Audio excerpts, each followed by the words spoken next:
There are moments when your body is alive, but your soul is silent. You smile in front of others, but inside it feels like something died. The energy, the passion, the purpose gone. You're praying, but you don't feel it. You scroll endlessly, but nothing fills you. If that's you, don't scroll. Don't click away, because what you're feeling isn't weakness. It's a sign that your soul is starving, and Allah is calling you back. There are moments when your body is alive, but your soul feels silent. You laugh with people, scroll through your feed, go about your day, but deep inside, there's a heaviness you can't explain. A numbness. A quiet emptiness that no distraction seems to fix. You pray, but it feels dry. You make dua, but it feels like nothing is reaching. You wonder, what's wrong with me? Let me tell you, it's not depression, it's not failure, it's not weakness.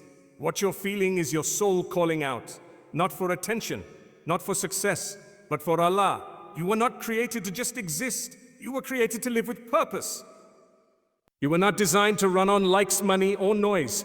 Your soul was built to breathe through remembrance, through connection, through sincere moments with the one who made you. When that connection fades, life starts to feel heavier than it should. The Prophet once said, there is a piece of flesh in the body. If it is sound, everything else is sound. And if it is corrupted, everything else is corrupted. That is the heart. So if your heart feels dead, don't panic. Don't bury it with more distractions. Don't give up and call it over. Just return quietly, sincerely. Even if you don't know what to say, just say, Yara, I'm tired. I miss you. I want to feel alive again. That whisper is enough. That one honest moment in sujood is enough. Allah doesn't need your perfection. He only wants your return. You are not the only one who has felt this way. So many people walk around smiling, but they're spiritually exhausted. But the beautiful thing is this: Allah doesn't forget the hearts that remember Him. Even when you've been distant, even when your sins feel like walls between you and hope, His door remains open. You are not broken. You are buried under everything the world told you would make you happy. But beneath all of that, your heart is still beating, still waiting for its real home in prayer, in patience, in purpose. When you feel dead inside, remember this: you are not dead, you are disconnected. And the moment you reconnect, even with one tear, one breath of remembrance, that's the moment your soul begins to live again. So don't scroll past this feeling. Don't silence your heart. Come back to life. Come back to Him. There are moments in life when everything feels quiet, not around you, but inside you. When you laugh with people but feel completely hollow. When your body moves through the day, but your soul feels like it's dragging behind. You wake up, but there's no excitement. You pray, but it feels like a routine, not a connection. You sit in gatherings, scroll through social media, attend events, respond to messages, but inside, something feels numb, distant. It's not just sadness, it's something deeper, a kind of invisible fatigue that you can't explain to anyone. And the hardest part is pretending like everything is fine when inside you're silently drowning. If you're feeling like this, if your heart feels like it's asleep, if your soul feels like it's searching but doesn't know what it's searching for, then understand this: you're not broken, you're just disconnected. Disconnected from the one who created your soul in the first place. This isn't a coincidence, it's not a phase, it's a sign that your soul is starving. And no amount of entertainment, scrolling, distractions, or worldly success can fill that emptiness. Because your heart was created for something bigger, something deeper. It was created to be close to Allah. That's why no matter how high you climb in this world, if your heart is disconnected from its creator, you still feel like you're falling. Because this dunya was never meant to carry your hopes, never meant to be the source of your healing, never designed to replace your need for Allah. And the more you try to force it to, the more drained, numb, and spiritually starved you become. You scroll for hours hoping to ease your anxiety, but it only grows. You surround yourself with people yet feel alone. You smile in photos but collapse in private. And in those quiet moments, when the phone is down and the noise fades, your soul whispers what you've been ignoring: I'm starving, not for food or followers or approval, but for dika, for Quran, for that feeling when your forehead hits the ground and your heart cries, "You Allah, I've tried everything, but nothing works except you." The dunya gives you illusions dressed as solutions. It numbs you just enough to distract you. But eventually the distractions fade, the smile breaks, and you're left with that same painful question. Why am I still not okay? And the answer is always the same. Because you're relying on what was never meant to hold you. Asking the creation to do what only the Creator can do. Even the best this world offers can't match the peace that comes from one sincere sujood. You could have wealth, beauty and followers and still feel empty. Because what's missing is your heart remembering its master, its origin, its purpose. And Allah never designed the dunya to satisfy the soul. He made it a test, a bridge, a station on the way home. But we've made it our everything, and that's why everything feels off. When you place your joy in things that decay, looks, money, people, your joy decays too. But when you anchor it in something eternal, when you shift your heart from the world to the one who created it, everything changes. The things that used to break you lose their power. And you begin to feel a calm that doesn't make sense, a strength you never had, a peace that isn't tied to your circumstances. Because when the heart is connected to Allah, it stops begging for attention. It stops chasing noise. It starts rising quietly, steadily, powerfully. And that's when real life begins. Not when you get what you want, but when you remember who you are. A soul, a servant, a traveler, someone who was never meant to settle here. Someone whose heart only beats right when it beats with the remembrance of Allah. Because every other heartbeat feels wrong, every other comfort fades, every other love falls short. But Allah remains always. So if your heart feels dead right now, maybe it's not broken. Maybe it's just homesick. And the most beautiful part is, no matter how far you've drifted, Allah is still near, closer than your own sadness, closer than your own pain, ready for you to come back. Not because you're perfect, not because you figured it all out, but because you're tired of chasing peace in the wrong places, because your heart is tired of being passed around by the dunya, and the only place it truly belongs is with Him. You see, we've been conditioned to think that fulfillment lies somewhere out there. In the next achievement, the next relationship, the next dopamine hit. So we keep running, chasing, comparing, and consuming. We scroll endlessly, thinking the next post or video might fill the ache we don't even fully understand. But the truth is, the more you feed your body and starve your soul, the more hollow you become. It's like trying to quench your thirst with seawater. You drink more, but you only get thirstier. And this constant chase for attention, for perfection, for validation, it never ends. No matter how high you climb, there's always another level, always someone ahead of you, always a new standard to meet. And deep down, your soul is crying for something real, not flashy, not filtered, just real. You could have thousands of followers but feel completely unseen. You could have wealth but feel spiritually bankrupt. Because what your heart really craves is not applause. It's Allah. It's sujood in the quiet of the night. It's that tear that falls when no one's watching except the one who created you. And when you ignore that longing, when you silence it with distractions instead of dhikr, the heart begins to darken. That's why so many people feel dead inside. They're not lazy. They're not broken. They're not ungrateful. They're just distant from the very source of life, from the one who said, "Verily, in the remembrance of Allah do hearts find rest." And it's not your fault entirely. We live in a world designed to keep you distracted, to keep your attention hijacked, to make you feel like you're never enough. But the irony is, the moment you stop chasing and start returning, you begin to feel whole. That feeling of being dead inside. That numbness, it's your soul telling you, I need something more. And what your soul needs is connection. Not with pixels, but with your Creator. You could be surrounded by people and still feel lonely, because no crowd can replace the peace of a sincere dua whispered in solitude. You could be at a party and still feel empty, because no beat can match the rhythm of a heart aligned with its purpose. And here's the beauty of our deen. Allah doesn't expect you to be perfect. He just wants you to turn back, no matter how long you've been away. no matter how deep you've sunk, no matter how far you've gone. The moment you whisper his name with sincerity, you're no longer alone. That deadness begins to crack open and light starts to seep in. Not all at once, but enough to remind you, there's still hope. There's still a path. And that path begins not with some grand gesture, but with a sincere, Ya Allah, guide me. That's all it takes. That small spark of sincerity can set fire to the darkness that's been clouding your heart. And from there, every sajda becomes a healing, every ayah becomes a light, every tear becomes a purification. You stop living for the next escape and start living for the next connection, the next moment with your Lord. You'll still face hardship, but now it has meaning. You'll still feel pain, but now it leads to growth, because you're no longer drifting, you're anchored, you're grounded in something eternal, and in that space, even silence becomes sacred. Even loneliness becomes a bridge to Allah.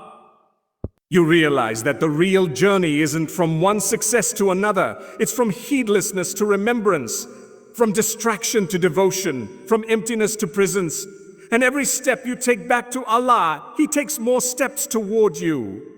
So if you're feeling dead inside, maybe it's not a breakdown.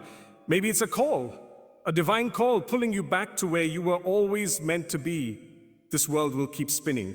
Trends will keep changing, but the one truth that will never shift is this: you were created to know Him.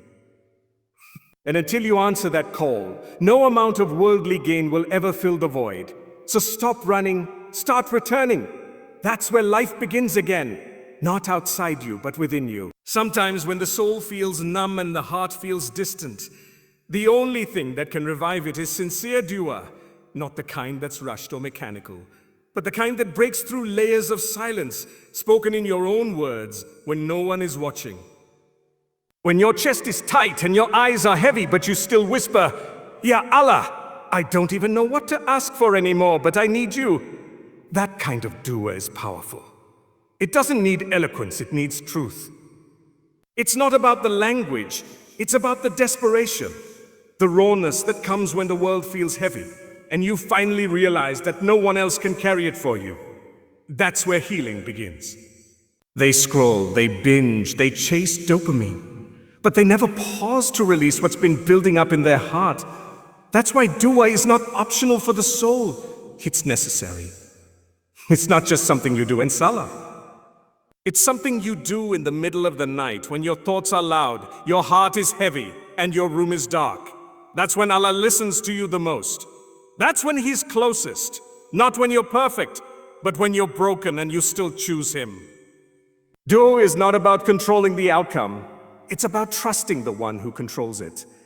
And even when you think your duas are being ignored, they're not. They're being stored. They're being saved for the perfect moment. Maybe you've asked Allah to fix something in your life, and instead, it got worse. But maybe what you thought was destruction was actually preparation. Maybe He was making room for something better. Maybe He was teaching your soul how to bend so it doesn't break. Because sometimes Allah doesn't give you what you want. He gives you what you need to become who you're meant to be. So don't stop making dua just because you're tired. Don't give up just because you don't see the change right away. He's working on your soul in ways you can't even see. Every tear you've shed has watered seeds you don't even know are growing. And one day when the time is right, when your heart is ready and your patience has been tested, you'll look back and realize that every unanswered prayer was actually answered. Just not in the way you imagined. Because Allah is not limited like us. He sees the whole picture. You see the moment, He sees eternity. You see the heartbreak, He sees the transformation. You see the silence, He sees the growth. That's why real believers don't worship results. They worship the one who brings them. They make dua not because they need immediate answers, but because they know Allah listens, and that's enough. When you feel numb, when your heart feels like a stone, when salah feels dry, and your soul feels empty, don't wait to feel better before you talk to Allah. That's like waiting to get clean before you take a shower. Go to Him as you are. Go with the numbness. Go with the pain. Pour it all out. There is no shame in being spiritually exhausted. The shame is in pretending you're fine when your heart is drowning. Allah created your soul. He knows how it functions, how it falls apart, and how to rebuild it. And He doesn't need you to fake strength. He just wants you to admit weakness. Because in that weakness is the doorway to real strength. That's why some of the most powerful du'as come from the most broken places, from prophets who cried for years, from believers who were imprisoned, exiled, and humiliated, but still turned to Allah again and again. Their du'as weren't always answered immediately, but they were always heard. And that's what you need to remember. Your voice may feel small, your words may feel shaky, but to Allah, your sincerity is louder than thunder. He listens with more love than any human can give. When you whisper into the darkness, "Ya Allah, I'm lost," He responds in ways that angels document, ways that alter the course of your life without you even realizing it.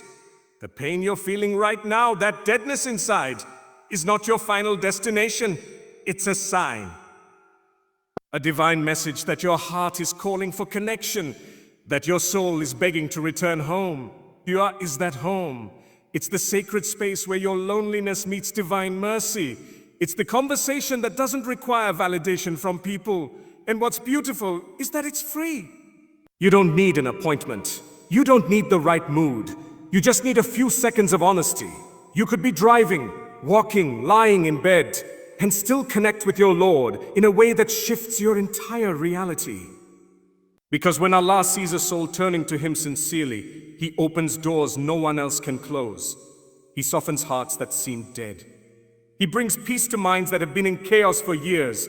So don't underestimate what a sincere dua can do.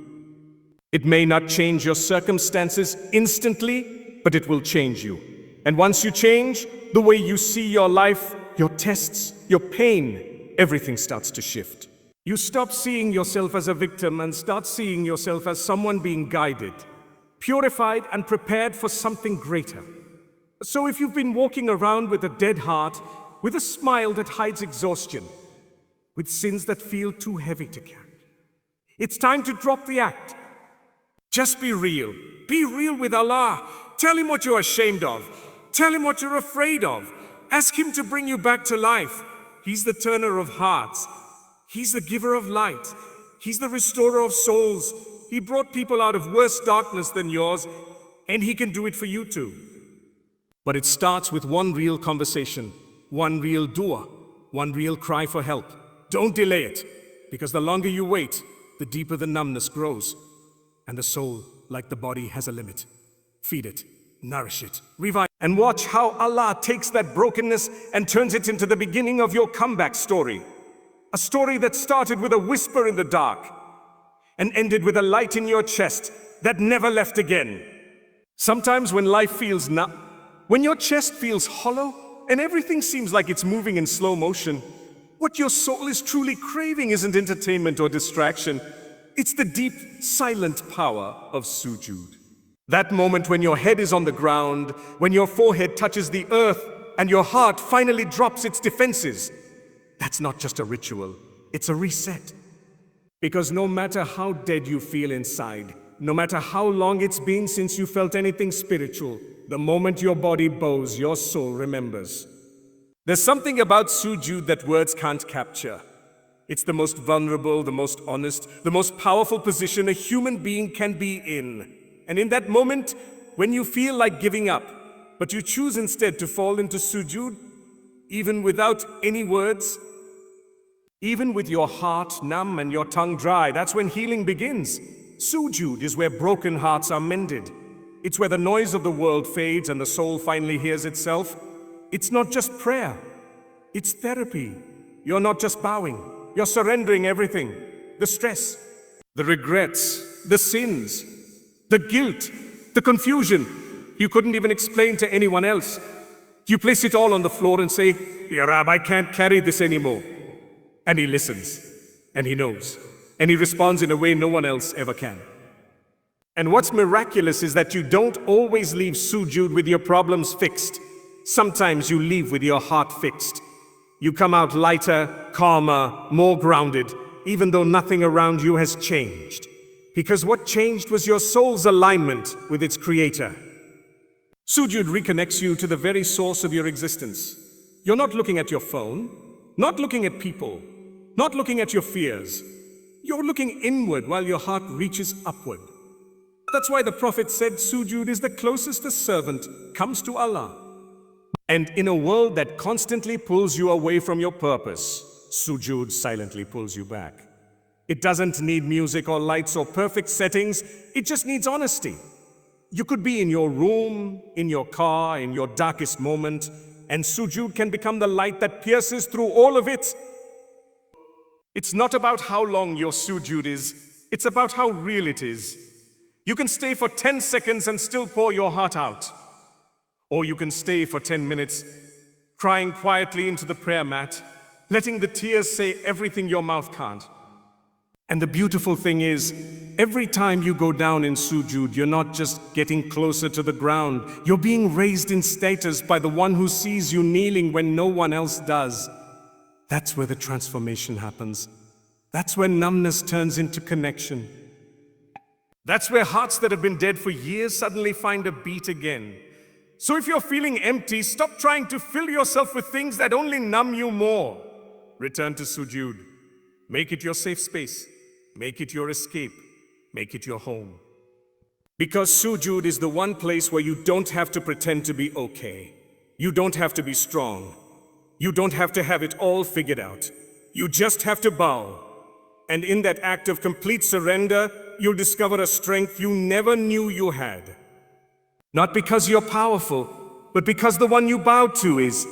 And in a world that constantly asks you to hustle, achieve, and prove your worth, sujud is the reminder that your value was already written, not by people, but by your Creator. So come back. Even if you've been away for weeks, months, or years, even if your prayers have been robotic, even if you feel unworthy, sujud doesn't require perfection. It just requires presence. It's not about how eloquent your words are. It's about how sincere your heart is. And maybe, just maybe, the first time you truly feel alive again won't be after watching a video or hearing a motivational quote. It'll be in a quiet corner of your room, in the middle of the night, with your head on the ground and your soul whispering, "I'm back, Ya Rab." That's where real revival begins, not outside, but right there. Forehead on the floor, heart open, ego surrendered, in sujud. When your soul feels exhausted, not just tired but spiritually worn out, it's often a sign that your heart is starving. Not for rest, not for distraction, but for remembrance. And one of the most powerful ways to heal that spiritual emptiness is through dhikr, the remembrance of Allah.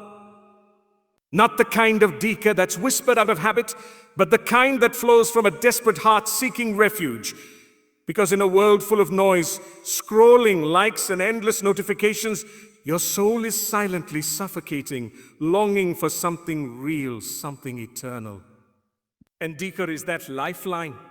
It's like oxygen to a drowning soul.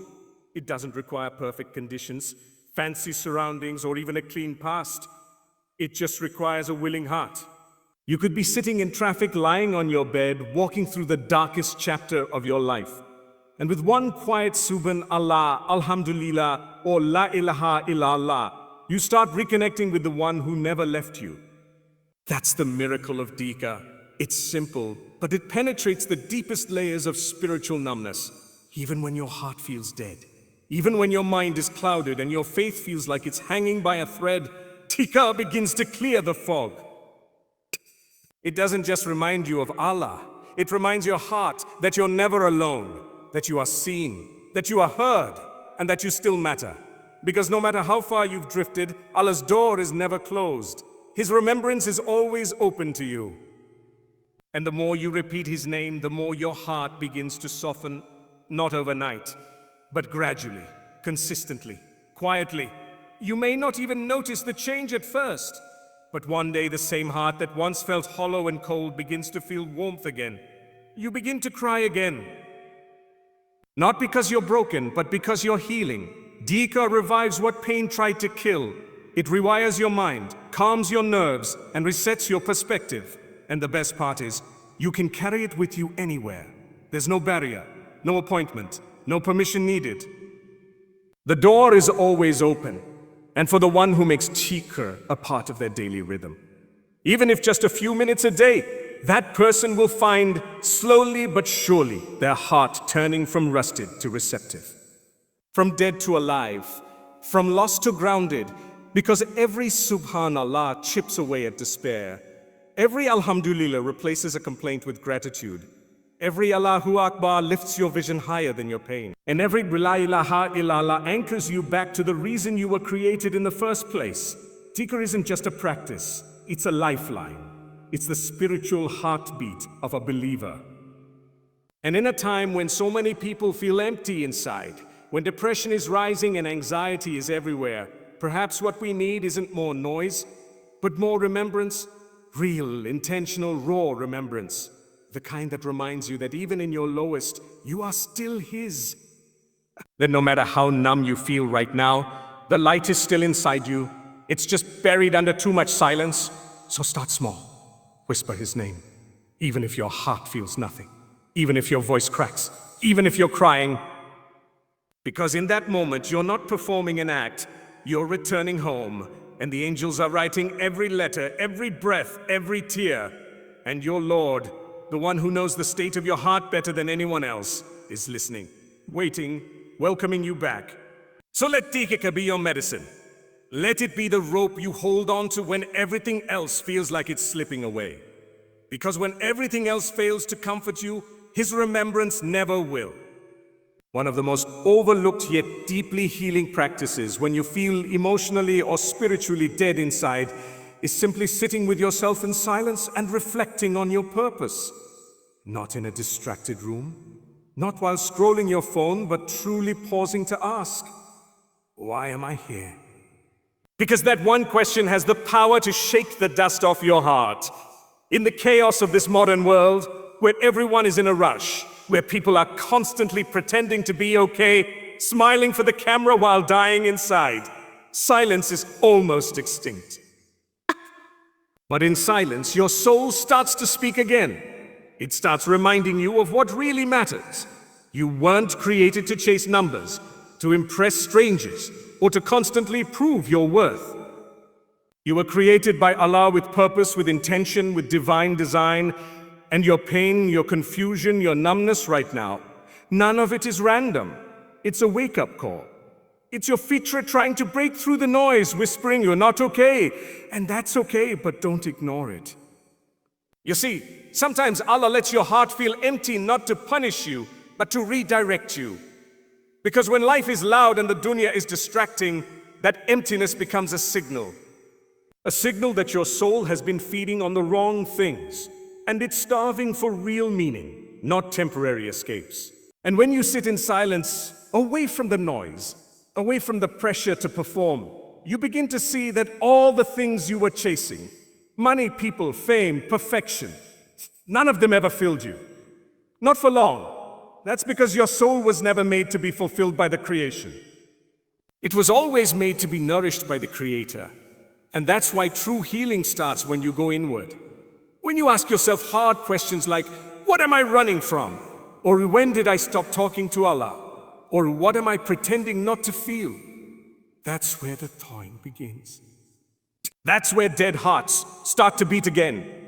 Not through a motivational quote or a momentary high, but through real reflection. Through facing the silence. Through accepting that you're not okay. And that's the first step toward change. The Prophet went to the cave of Hira, not to escape life, but to seek clarity in solitude. And in that stillness, revelation came. And maybe in your own cave of silence, something will awaken in you too. A realization, a tear, a prayer you haven't said in years. And from that moment, the journey back begins. So sit with yourself. No distractions, no filters, just you and your reality. And let the silence reveal what the noise has been hiding. Because sometimes the feeling of being dead inside isn't the end, it's the beginning. It's Allah gently calling you back to yourself, back to Him, back to purpose. And when you finally answer that call, even the smallest steps toward Him start to feel like home. Sometimes when you feel dead inside, it's not because you failed or lost everything. It's because you've disconnected from something so powerful, so simple, and yet so underestimated. Gratitude. In a world that teaches us to constantly chase what's next, what's bigger, what's more impressive, we rarely pause to notice what's already in our hands. And when you don't take a moment to see your blessings, your soul begins to starve, not from a lack of possessions, but from a lack of appreciation. The Prophet taught us that the one who is not grateful to people is not grateful to Allah, and this truth runs deeper than we realize.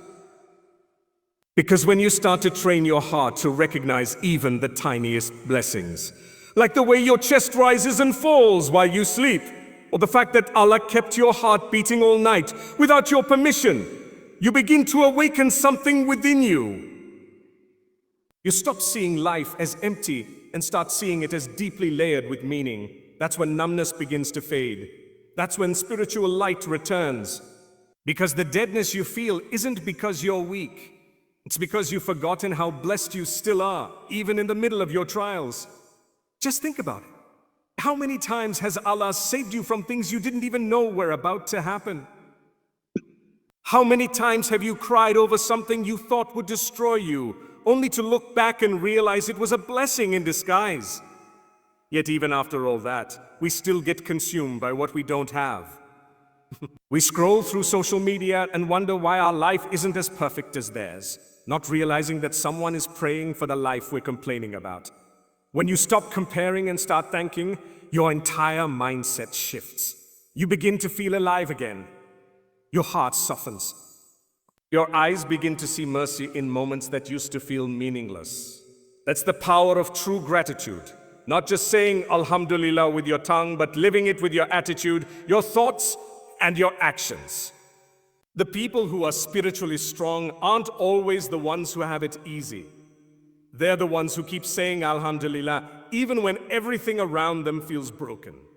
They're the ones who cry in sujood and still whisper thanks between their sobs. Because they know that if Allah is still allowing them to breathe, then He's still giving them a chance to rise again. Gratitude is the fuel that powers the heart when faith feels low. And the amazing part, the more you thank Allah, the more He gives you. Not just in material things, but in healing and understanding and peace. If you are grateful, I will surely increase you. That's not a motivational quote, it's a divine promise. And when Allah promises something, it's already written. So the question becomes, what are you focusing on? Are you waking up every day and noticing the light that enters your window? Or are you drowning in the shadows of what you think you're missing? Because how you see your life is how you live your life. You can choose to let pain consume you, or you can choose to look at it as a door that opens to patience, to humility, to faith, and yes, even to joy. It all begins with gratitude. Even now, as you're listening to this, your heart is still beating without your command. Your lungs are still expanding without your effort. Your Creator is still sustaining you, even while you feel distant from Him, and that in itself should humble us. That should break the walls we've built around our hearts. Gratitude is what brings you back to life. It is what reconnects you to Allah when you feel too far gone. It is what allows your soul to find peace even when the world is chaotic. Because the person who learns to be thankful in their hardship is the person who is undefeated. Nothing can break them because their strength isn't in what they have. It's in who they turn to. When life is heavy, remember this: your test is someone else's dream. Your home, your food, your clean water, your ability to hear this, it's all a luxury. And when you finally slow down to see it, to name it, to thank Allah for it, something changes. You begin to realize that you were never dead inside. You were just distracted. And when you return to gratitude, you return to life. Your soul lights up. Your heart softens. Your voice in dua becomes more sincere. Your sujood feels deeper. Because the one who is grateful is never truly empty, even when life feels like it's falling apart. So make gratitude your daily habit. Start and end your day with it. Whisper it in your silent moments. Write it down when you forget. Practice it when you're angry. Return to it when you feel lost. And above all, know that the more grateful you are, the more Allah will send you reasons to keep going. Not because life will suddenly become perfect, but because your heart will become stronger, your soul will become richer, and your connection to your Lord will become unshakable. That's what heals the dead inside. Not more distraction, not more noise, but the quiet, powerful act of noticing what's already beautiful, already meaningful, already given to you by the one who never stopped loving you, even when you stopped noticing him. And when you feel dead inside, when nothing excites you anymore, when you smile only to hide the emptiness, when life becomes a blur of routine and survival, remember this. Sometimes the silence in your soul is a divine call for return. Not a return to who you used to be, but a return to who you were always meant to become. There comes a point when distractions can no longer numb you, entertainment feels hollow, and the people around you don't see the war inside your chest. And in those moments, Allah is calling you back to Him quietly, powerfully, without force, but with a pull you cannot ignore. This numbness you're feeling isn't a punishment. It's an invitation to slow down, to look beyond the surface, to reconnect with the one who created your soul in the first place. When everything feels dull, that's your fitra, your natural disposition, aching to reconnect with its source. Because no matter how much we run after the world, no matter how much we chase love, money, status, validation, if the heart is empty of Allah, everything else will eventually feel meaningless. That emptiness is a signpost, a wake-up call, a redirection. And what's beautiful is that even if you've neglected your prayers, drifted from your faith, and buried yourself under layers of sins and sadness, Allah doesn't turn away from you. He waits, He watches. And the moment you turn back, even with a whisper, He rushes toward you with a mercy that you can't even imagine. That's the secret of spiritual revival. It doesn't begin with doing everything right. It begins with a moment of honesty. A moment when you say, "Ya Allah, I don't even know what's wrong with me, but I need you." That sentence alone can shake the gates of heaven. And when you make that connection, even with tears, even in confusion, even in weakness, your soul begins to breathe again. Your heart starts beating with purpose. That lifelessness you felt, it begins to melt.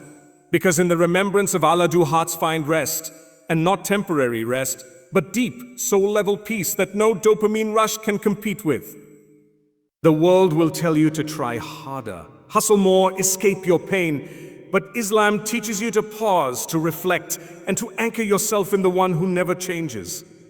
And once you reconnect with Allah, not for perfection, but for sincerity, you'll find yourself feeling alive again in the most beautiful way. You'll start to cry again in sujood, not because of sadness, but because you finally found home. You'll look at the Quran and feel like it's speaking directly to you. You'll find joy in things that used to feel empty.